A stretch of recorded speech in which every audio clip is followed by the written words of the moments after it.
Avant de démarrer cette revue d'information, n'oubliez pas de vous abonner et d'activer la petite cloche des notifications. Bonjour à tous et on commence cette revue d'information avec Zinedine Ferrat. Lanterne rouge en Ligue 1, le Nîmes Olympique se dirige tout droit vers la Ligue 2 et dans ce marasme, un joueur se distingue par sa régularité, Zinedine Ferrat.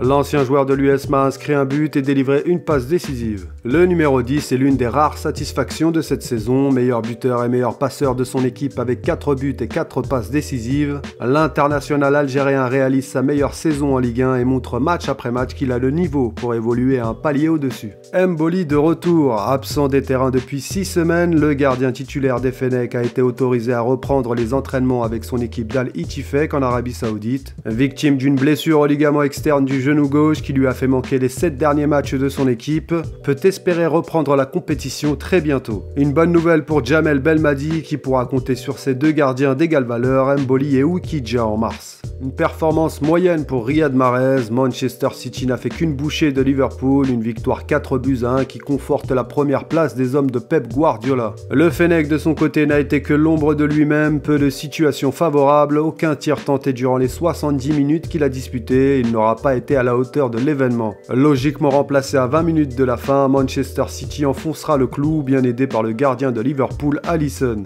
Manchester City reste le leader de la Premier League avec 50 points.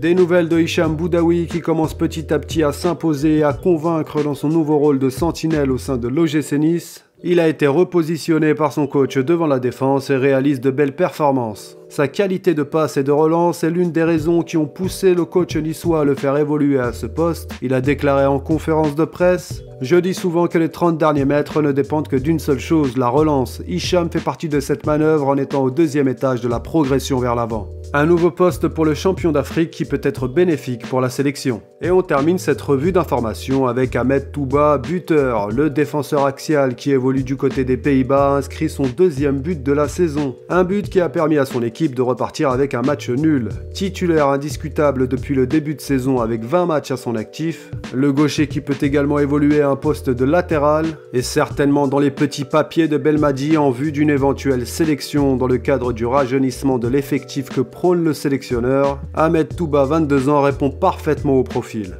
Et voilà, c'est terminé pour cette nouvelle revue d'information. De notre côté, on se donne rendez-vous comme d'habitude en fin de semaine. Ciao!